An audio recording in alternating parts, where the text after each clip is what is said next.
Hello, our friends, Evolutionary Energy Arts family. Hi there, welcome back.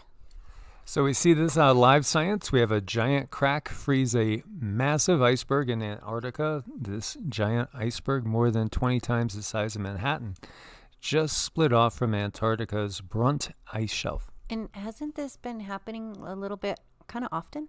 We've had other big ones, that have broke off. And we had one that was going to go ahead and collide with an island down there. You remember Penguin Island? Penguin Island, yes. And I think people really prayed a lot and it really helped the situation turn out well. Well, just before impact, it's kind of veered off to the side. It was actually pretty cool. Yes, divine intervention. Save the penguins. Oh, I love it. Especially the yellow ones. They're so cute now. We got yellow penguins now. It's adorable. All sorts of mutations occurring. And our brother David in the UK was just texting me saying he can't believe the intensity of the sun because it just feels so intense. And it's true. We were out there doing our meditation and it was about 40 degrees with 20 to 30 mile an hour winds. And I was still warm. I was perfectly fine for an hour's worth of meditation and mantras in the sun with no shirt on. Mm-hmm. Yeah, you can do that. I couldn't do that because I was too cold. I don't have that brain control yet. The sun is it is stronger. It's interesting. We're going to be talking about the ice age that's coming. And, at the same time, even though the sun is quieter, grand solar minimum, it's stronger. Mm-hmm. It is. It feels more intense, like it's sending us more information. And we feel that through it. It's intensity. Yeah, it's interesting, too, that I don't hear anybody talking about how the sun has changed anymore. We've kind of gotten used to now having a sun that's more whitish, or whitish yellow than yellowish orange. Yeah, it is. It's definitely changing. I remember when I was young, it really seems like it was orange to me. Even my memories as a kid, the world looked different. Yeah. Didn't it? Didn't it have a different hue to it? And the clouds were fluffier too. The clouds were fluffier. There wasn't all the spraying crap that they put up there almost every day. And the sun was different, but the light from the sun made everything look a little different. And the sky to me was a deeper, beautifuler blue. Yeah, now the sky is like a lighter shade of blue, and it seems to be heading towards almost like a silver blue. And yeah, if any of you have like pictures from the 80s of the sky, because I've seen this with my own eyes, you look at those 80s pictures and there's a definite difference. There's no denying it.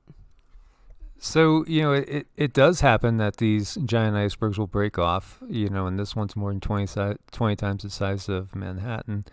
And this is the area that's breaking off from. And, Western Antarctic sheet, if that goes, it's one thing. We're looking at, maybe a 4-foot rise or something in the sea levels, which can do amazing amounts of damage. If the eastern sheet ever went, then we'd be in serious trouble because it would rise extremely fast and at a much greater level. It's kind of paradoxical in some ways what we see going on, how these cycles go. But when we look, there's always periods of warming before an ice age. It's just part of how things work. Yes, part of the great cycle. And we see the Gulf Stream, and we were just talking about this about a week ago, is the weakest it's been in more than 1,000 years, so says a newer study. A group of scientists from Europe presented new research this week, claiming that the Gulf Stream is weaker now than it's been at any point over the last 1,000 years. That's huge. It is a huge, big deal. So the Gulf Stream, or the AMOC, is an Atlantic Ocean current that plays a huge role in shaping weather patterns in the United States. It's part of a bigger current that goes globally. And, when we get into these periods and the ice age cometh once again, it changes. And so, as we've been saying, this is the whole premise for the scenario of the movie The Day After Tomorrow, where it's just like all of a sudden all hell breaks loose. Yeah, it's going to get really cold. It is. It is. So yes, it's verified that it's weakening. It's weakening very fast. There is a whole bunch of fresh water that is locked up in the Arctic. And it's interesting. There's a town in North Carolina. I believe it's called Beaufort. In South Carolina, spelled the same way, it's called Beaufort. And so there's a gyre up here in the Arctic, and I've heard it called Beaufort, and I've heard other people call it Beaufort. Either way, when it flushes, because you have melting of the ice, which is fresh water, which has a different density than the salt water.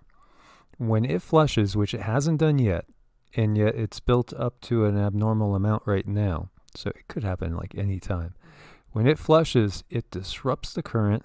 The current, instead of going up higher and reaching and warming the UK and even Iceland, because again, we got to ask, why the hell did they do a stupid thing of calling Iceland, right, Iceland, when it's usually green, but calling Greenland, which is nothing but ice, Iceland? I know, and I wondered that in school, too. It's like somebody didn't get a gold star. Well, that's the only reason I could get those two right was because they were named backwards. The dyslexia. Unless the weather patterns were vastly different in those days. So, Iceland, could definitely turn to ice if it didn't have this current going. Not only that, but man, you'd be in Siberia basically in the UK and most definitely in Sweden and Norway and Finland. Most definitely.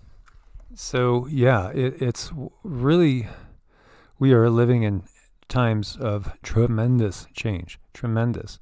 So, large continental ice sheets in the North Hemisphere have grown and retreated many times in the past.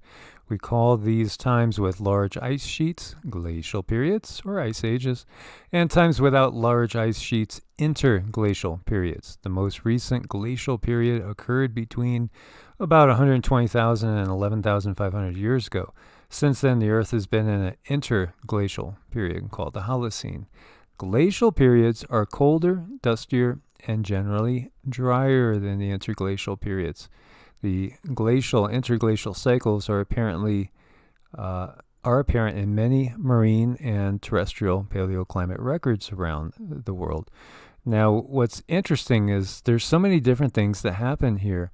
And honestly, I should have pulled up that. I kept up the other one showing the grow zones. My God, do the grow zones get tiny. They get tiny, tiny, tiny, tiny, tiny when we get into the cycle. There's so many changes that happen. Like if you look at this, you could see this is the last cycle where the ice sheets were. Wait a minute. Where's Maine? Uh-oh. Colorado and even down into New Mexico is all really under ice. And you could see, Michigan's under ice, New York's under ice, so much under ice over here. Where did the UK go? It's under ice. Scandinavian ice sheet completely covered. Germany's under ice. You got the Swiss Alps totally under ice as well. Wow, do the grow zones change. For one, it's going to be absolutely frigid and so cold. Intense. Really, when you look at the grow zones, you're looking at kind of Florida, and the southern Gulf Coast. There's not much. Even areas which, it's just clicking in my mind too. Even areas like Arkansas, Missouri, which right now, Missouri is a pretty good place to homestead. So are some other areas. We get a lot of crops out of Kansas and Nebraska. Bye-bye. So, the question comes, how quickly does that happen? I know, it is a good question. And, there are pluses and minuses. Like when we look at it, you can see kind of the current Florida in here. Florida gets to be ginormous. Yeah. And in fact, it's almost to the point where if not, he can take a quick swim. It might be really cold going through the Gulf. And these times you might freeze your butt unless you're Wim Hof. But you can see the islands and everything else, there's a lot more land that appears in these times. But at the same time, how much land is going to actually be usable? I know, that's really important. Got me thinking of Zealandia. We see a lot of interesting quake activity and swarming going on. And Casey talked about new land in the Pacific, new land in the Atlantic. And I wonder if what he saw was basically Zealandia rising again. Well, it could have been, definitely. Yeah, it's fascinating to think of. And, looking at what Casey talked about, he did talk about basically the whole East Coast for the most part. Excepting stable areas, the entire East Coast of the U.S. sinks slightly. But even so, there would be water rise there before the Ice Age takes hold. So you're going to have flooding along the coastlines before the Ice Age takes hold, and eventually we end up with way more land, but for a while we're going to be inundated. Right. So again, the question is, when does this happen? And when you were talking to me earlier, the guides put a big 60 in my head, and I interpret that as like 60 years. Yeah, so you're interpreting it as like in 60 years we'll be into a full-blown ice age again, a glacial period. That's what I'm saying, yes. Yeah, it's interesting too because, we've gotten that we're supposed to stay in the United States through these times of trouble. And I do feel strongly that the U.S. is going to have one of the toughest periods in the next 5 years.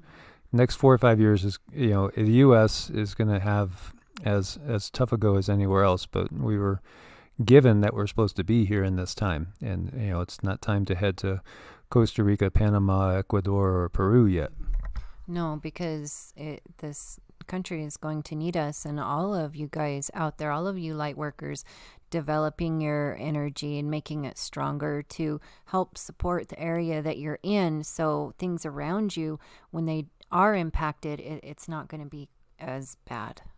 But then it makes sense because you've also gotten, and I've seen clearly, that we're in a Latin American country, and I feel it's either South America. I feel South America the strongest, but possibly also Central America.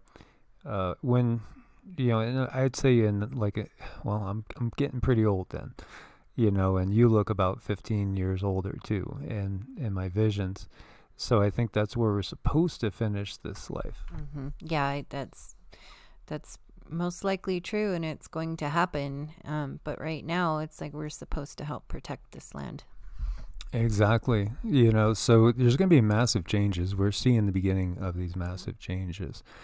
And again, what might be good right now might not be good later. So like we were saying, as far as right now, one of the safest places I feel is the Four Corners area for many reasons. But, that might be well under ice when we get full blown into that period.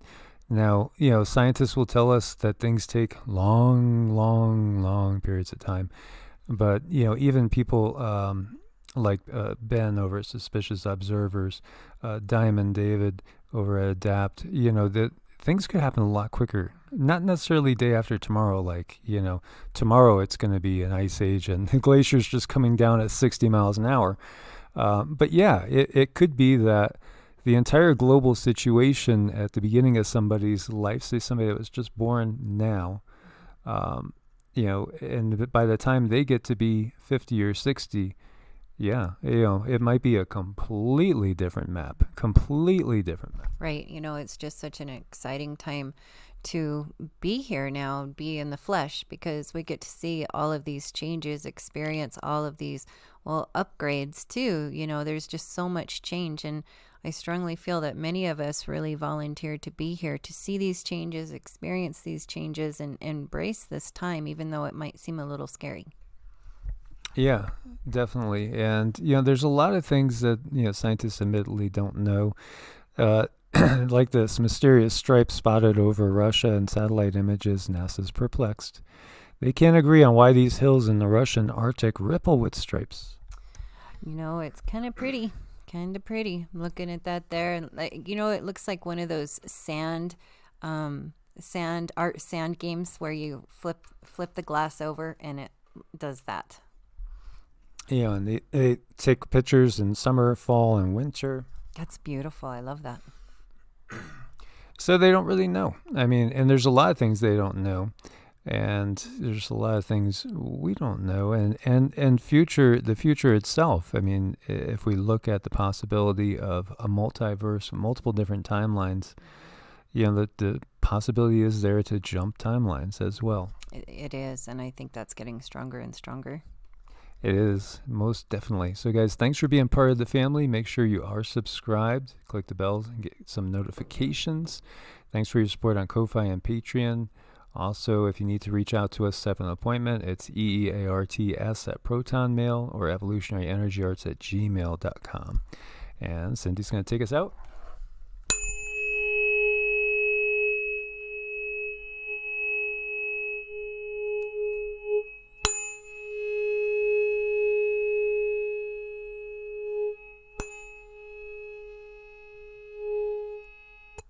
God bless and namaste. God bless and namaste, guys.